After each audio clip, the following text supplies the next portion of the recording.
On the dark night of August 8, 1963, a Royal Mail train was travelling from Glasgow to London.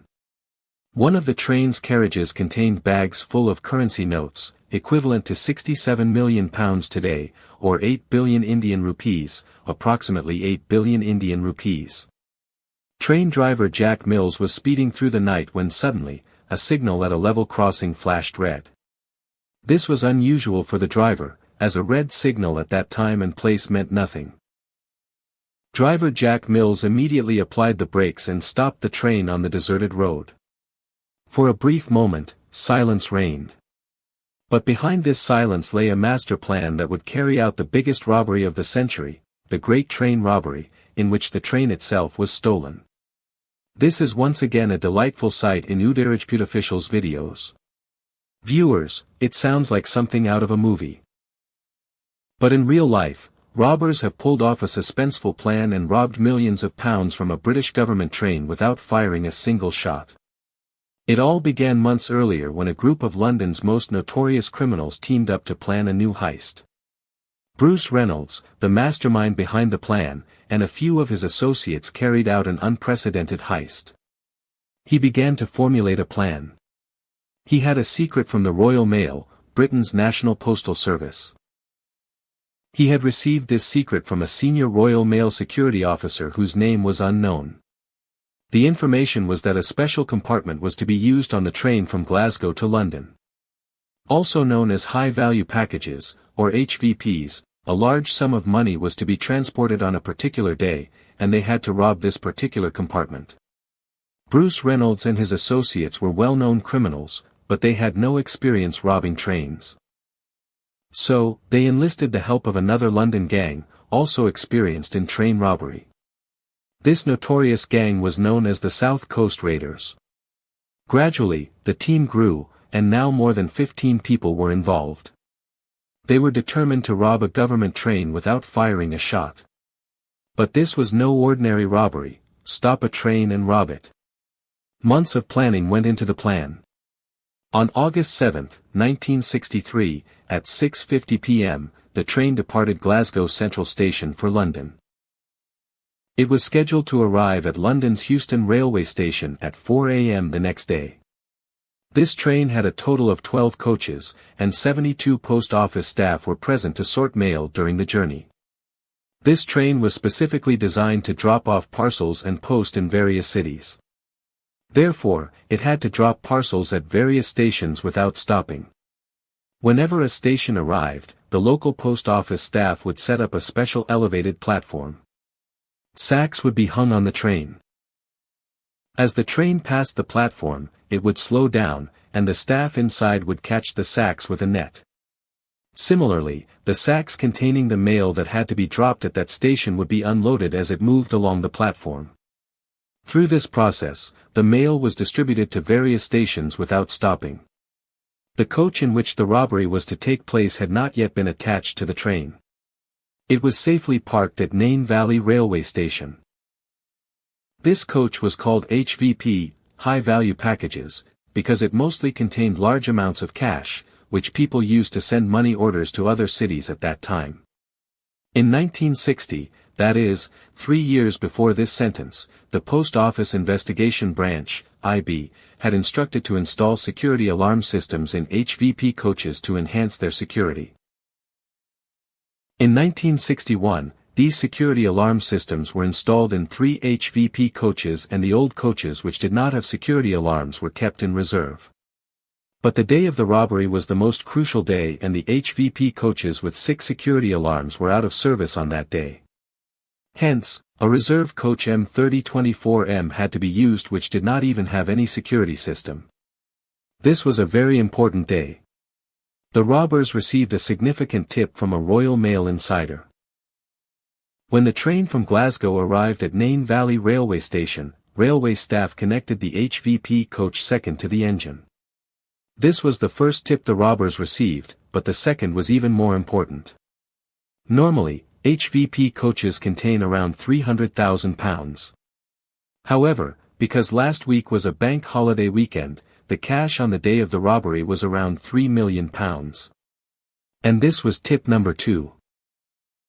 This coincidence, which occurred today, would probably only happen once in a few years. 12 times more money was being stolen, and coincidentally, the HVP coach with the security alarm was also malfunctioning. But for the robbers, this was no coincidence. They had been planning for this very day for months. The train, carrying the HVP coach, departed from Nain Valley Station. It was nighttime, and the train driver, 58-year-old Jack Mills, was speeding toward his destination. A gang of bandits was also lurking in the bushes near the railway tracks. Their plan was perfect. Around 3 a.m. on August 8, 1963, a member of the bandit group began tampering with the signals at Sears Crossing.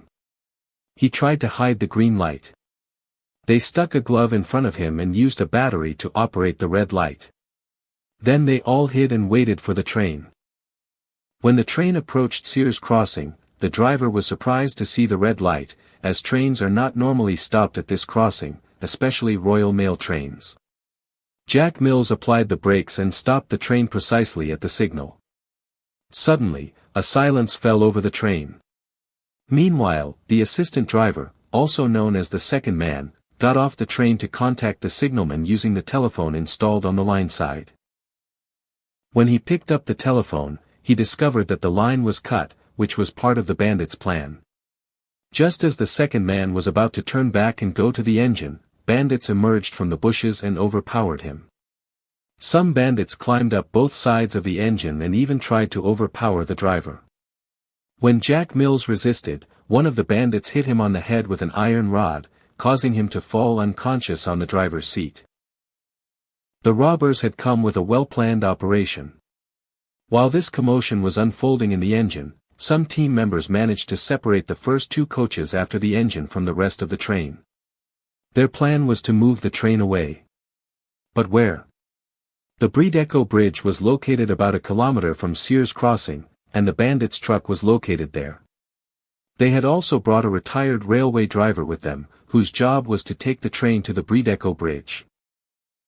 Everything went according to plan until this point. But now the bandits faced their first problem. The driver they had brought with them was terrified by the controls of the new engine, having never operated one. The bandits desperately tried to revive Jack Mills and forced him to move the train a kilometer away. The engine and two coaches were then put back into motion and brought to a halt at the Bredeco Bridge, a kilometer away.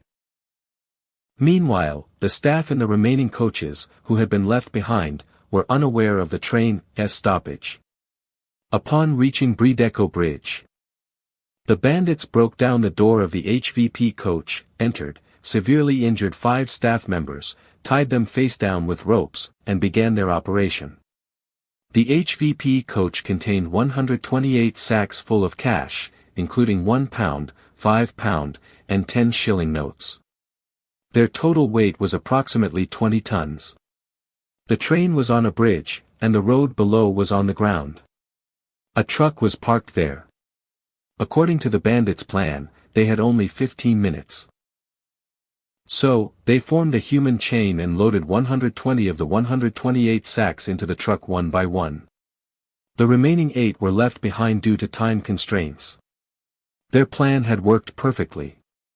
But in the end, a single mistake was made, which later proved crucial in their capture. As they were leaving, one bandit told the staff tied to the HVP compartment not to even try to get up for 30 minutes, or they would lose their lives. The bandits had an Austin Lodestar truck loaded with all the cash, and 2 Land Rovers, which they had used the same number, BMG 757, to mislead witnesses. After the incident, they all fled the scene. After a 45-minute drive, they reached their hideout at 4:30 a.m., near the village of Oakley, about 43 kilometers from the crime scene. During this time, he was listening to police calls on the VHF radio, which was incredibly helpful. Just as he arrived at his hideout, the police became aware of the robbery. But for now, he was very happy. He had a great time at the hideout, even playing Monopoly with real money. But their joy was short-lived. Shortly after, they learned via radio that the police were searching for them within a 50-kilometer radius. The police got the idea for the 50-kilometer radius from the statement of the staff member to whom the robbers had escaped after a half hour. The police had a good idea that they would be within a 50-kilometer radius within half an hour. Hearing this, the robbers panicked. Their planned escape from the hideout, which had been planned for Sunday, was postponed to Friday. On Thursday, they divided the money among themselves. The loot was estimated to be around £2.5 million. According to some reports, each one received a share of £150,000, a huge sum at the time. That's equivalent to £3.9 billion in today's money. They distributed the remaining money among helpers who performed minor roles. Before Friday, they wiped their fingerprints from everything in the hideout and assigned a man to burn the hideout down after they left, so the police would find no evidence. He took the money but fled without burning the hideout. Meanwhile, police searched for them throughout the Buckinghamshire area. Helicopters circled the city, and police were stationed at various locations. Cars were racing, and the national media was abuzz. The police even announced a £10,000 reward for information. A resident of the hideout's neighborhood came forward and reported a commotion there on the morning of August 8. Suspicious, the police immediately raided the hideout. It was a leather-slat farmhouse that the robbers had rented just 3 months earlier. There, the police found numerous evidence linking them to the robbery, including empty sacks, mail, and a truck that had been hastily painted yellow. The robbers had wiped off their fingerprints from the hideout. However, some fingerprints remained on the Monopoly card they had played with real money. These fingerprints proved to be a major breakthrough in the case, as all of them had prior criminal records. Then, the fingerprints matched police and Scottish Yard records, and the real culprits were identified. Within a few days, police arrested 14 of the 16 suspects. Only 2 people managed to escape. A replacement train driver whose real name was unknown, and a senior Royal Mail security officer whose tip-off had helped orchestrate the entire plan, was created. To this day, no one knows the identity of that officer, as he never revealed his true face or name. The court declared this robbery the biggest of the century and sentenced almost all members of the gang to 30 years in prison. After this robbery, Bridego Bridge became famous as the Train Robbers Bridge, and this remains its unofficial name to this day. Jack Mills, a 58-year-old train driver, was unable to resume his job due to a head injury and passed away from shock after just 7 years.